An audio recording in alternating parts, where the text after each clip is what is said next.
जय श्री कृष्णा। कैसे हैं आप सब लोग। 2024 यानी 2024 स्टार्ट होने वाला है, तो हमारी राशि पे कैसा रहेगा। बात हम कर रहे हैं तुला राशि की। तुला राशि वालों के लिए 2024 क्या कुछ लेके आया है, क्या सावधानी बरतनी है या क्या उनको मिलेगी उपलब्धि। हर पहलू पे बात करेंगे। उनका स्वास्थ्य कैसा रहेगा, उनका व्यापार, उनका जॉब, उनका धन और उनका जो भाग्य है वो कितना साथ देगा, किस तरह से ये पूरा साल निकलेगा। और राशिफल स्टार्ट करने से पहले जैसे मैं हमेशा बताती हूँ, ये राशिफल देखिए आप चंद्र राशि के अकॉर्डिंग, क्योंकि ग्रहों का जो गोचर होता है वो चंद्र राशि के अकॉर्डिंग ही होता है। तो चलिए स्टार्ट करते हैं कि तुला राशि वालों के लिए 2024 कैसा रहने वाला है।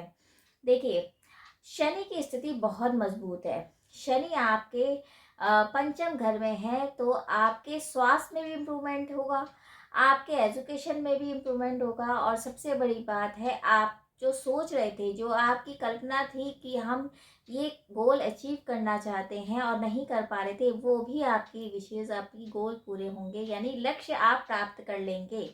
स्वास्थ्य आपका अच्छा रहेगा, पहले से बहुत इम्प्रूव हो जाएगा। देखिए, क्योंकि शनि की स्थिति मजबूत है और गुरु की भी स्थिति मजबूत है। गुरु आपके सप्तम घर में है और चंडाल दोष का निर्माण जैसे पहले हो रहा था, और परेशान थे और स्वास्थ्य को लेकर बहुत ज़्यादा चिंतित थे, क्योंकि राहु के साथ थे गुरु। तो अब वो स्थिति नहीं है, अब आपका स्वास्थ्य इम्प्रूवमेंट होगा। और सबसे बड़ी बात यह है कि आप नई योजनाओं पे काम कर पाएंगे। गुरु की पूर्ण दृष्टि आपके लग्न पे है, तो आपका आध्यात्मिक स्तर बढ़ेगा और आप नई योजनाओं पे काम करेंगे और जॉब भी आपको बहुत अच्छी मिलेगी।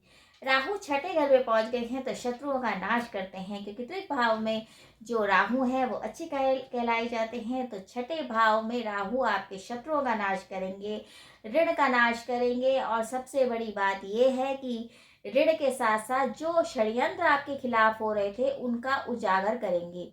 यानी कि पूरा साल आपका बहुत अच्छा रहेगा, कोई आप पे हावी नहीं हो पाएगा। जो आप सोच रहे थे, योजनाएं बना रहे थे और नहीं फुलफिल हो रही थी, नहीं उसको कर पा रहे थे, वो सारी चीज़ें आप कर पाएंगे।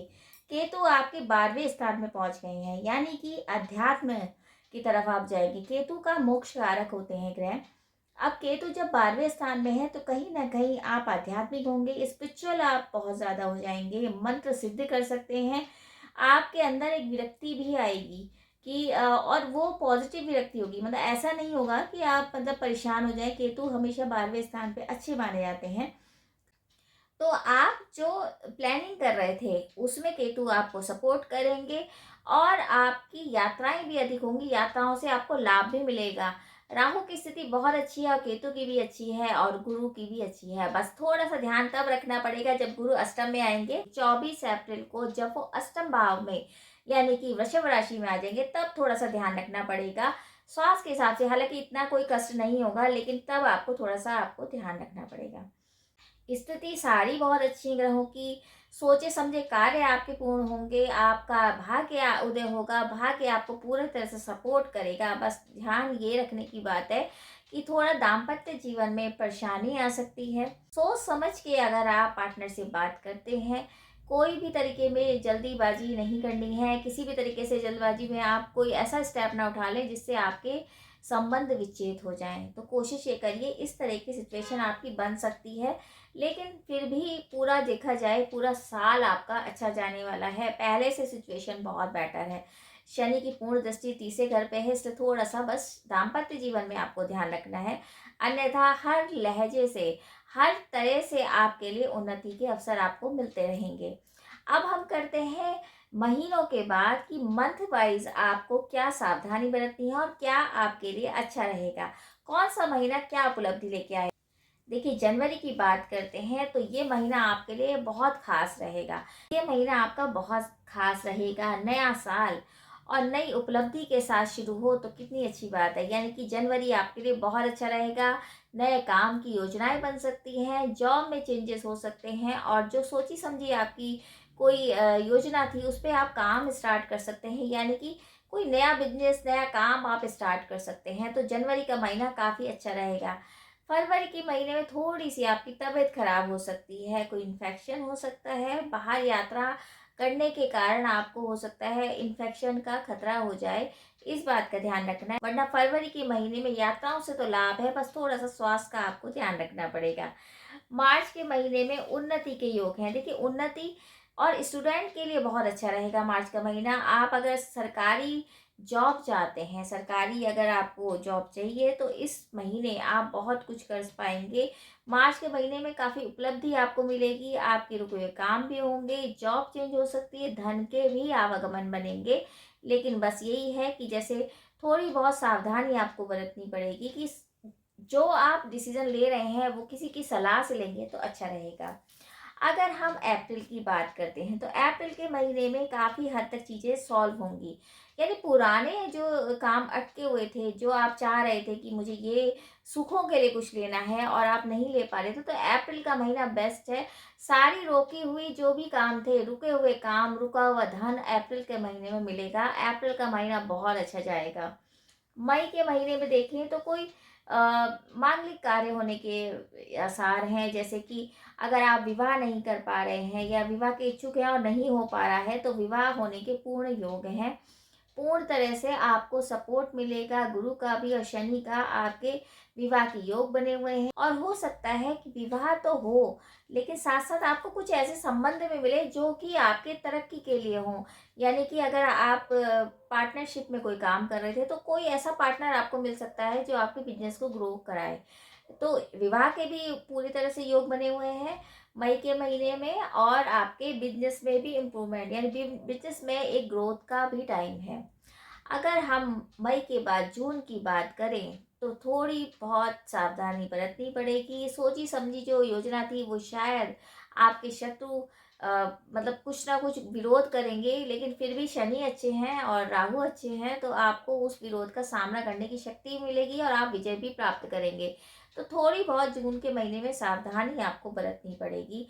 जुलाई के महीने में बहुत अच्छा टाइम है, बाहर घूमने जा सकते हैं, कुछ आपको अचीवमेंट मिलेगा, यानी कुछ आपको उपहार के तौर पे कोई ऐसा अचीवमेंट या सरकारी तरफ से कुछ ऐसा या अधिकारी वर्ग से कुछ ऐसा अचीवमेंट मिलेगा जिससे आपकी उम्मीद नहीं थी कि मेरे को ये मिल जाएगा अवार्ड या मुझे इस तरह का उपहार मिलेगा या सम्मान मिलेगा। तो जुलाई का महीना ऐसा जाएगा आपका।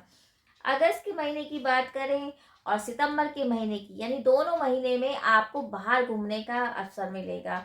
यात्राओं से लाभ, माता पिता आपके बहुत प्रसन्न रहेंगे और आपको कुछ देंगे भी, यानी कि कुछ आपका हो सकता है प्रॉपर्टी का विवाद खत्म हो जाए तो उसमें आपको कुछ मिल सकता है, या कुछ पुराने झगड़े तो थे धन से रिलेटेड वो आपके सॉल्व हो सकते हैं, आपको अधिक लाभ मिलेगा।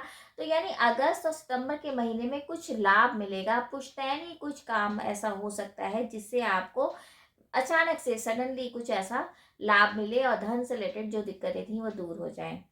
अक्टूबर की बात करते हैं, तो आपको स्वास्थ्य के हिसाब से थोड़ा सा ध्यान रखना है, अपनी हेल्थ का और अपने पार्टनर की हेल्थ का, यानी जो आपके जीवन साथी हैं उनके स्वास्थ्य का आपको ध्यान रखना पड़ेगा, क्योंकि थोड़ा बहुत यहाँ पे आकर सूर्य परेशान कर सकते हैं, सूर्य नीचे हो जाते हैं।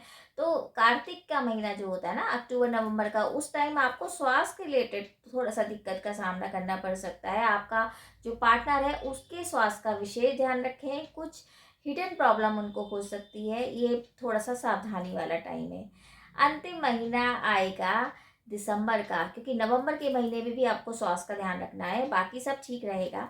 अंतिम महीने दिसंबर में क्या होगा, दिसंबर में आपको विजय मिलेगी, बहुत अच्छा टाइम जाएगा। यानी कि एक पूरा साल जो है वो थोड़ा सा अप डाउन हो सकता है, लेकिन दिसंबर आपको कुछ देकर जाएगा, कुछ उपलब्धि, कुछ ऐसी चीज़ जो आप मन में सोच रहे थे और नहीं हो पा रही थी वो पूरी हो सकती है। कोई आपकी इच्छाएं पूरी जो हो नहीं रही थी वो हो सकती हैं दिसंबर के महीने, यानी दिसंबर के महीने काफ़ी कुछ आपको दे के ही जाएगा।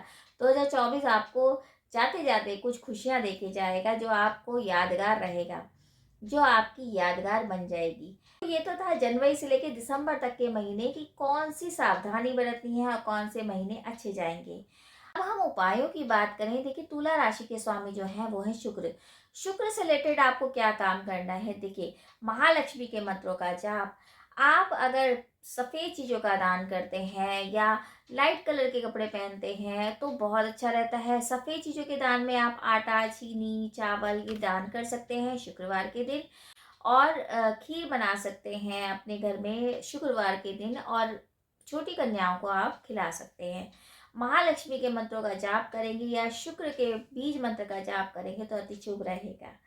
तो आप इतने ही उपाय कर लेंगे तो माँ लक्ष्मी की कृपा भी बनेगी और आपके ऊपर जो संकट आने वाला भी होगा वो संकट भी दूर हो जाएगा। बाकी ये साल काफी कुछ देने वाला होगा क्योंकि शनि की स्थिति अच्छी है, मजबूत है और राहु और केतु की स्थिति भी अच्छी है, तो पूरा साल बहुत कुछ खुशियां आपको मिलेंगी। अब ये एक जनरल प्रिडिक्शन है, ये कोई ज़रूरी नहीं है कि आपको एकदम से यही चीज़ें हों आपकी जो जो मैंने बताया है, क्योंकि सबके चार्ट अलग हैं, सबकी कुंडली में ग्रह की स्थिति अलग होती है। तो अगर आपको कुंडली का विश्लेषण कराना है तो आप कमेंट्स बॉक्स में मैसेज भी कर सकते हैं, क्योंकि ये क्वेश्चन आते हैं कि आपने जैसा बताया वैसा तो हुआ ही नहीं, क्योंकि आपके जो ग्रह हैं ना वो हर तरह के देखे जाते हैं कि शुक्र की स्थिति, आपकी जो राशि के स्वामी उसकी स्थिति कितनी मजबूत है, क्या उपाय करें जिससे हमारे स्थिति अच्छी हो जाए और हमारे को उतना हमें प्रॉफिट हो या उतना हमें लाभ मिले। तो इसलिए कुंडली का विश्लेषण कराना अति अनिवार्य हो जाता है। तो इसी उम्मीद के साथ ये 2024 आप सभी के लिए खुशियों भरा हो, माँ लक्ष्मी की कृपा बनी रहे और सबकी मनोकामना पूर्ण हो। तो आप सभी को नववर्ष की हार्दिक शुभकामनाएं, और अगर आपको ये वीडियो अच्छा लगे या छोटी सी जानकारी अच्छी लगे तो वीडियो जरूर शेयर कीजिए। जय श्री कृष्णा।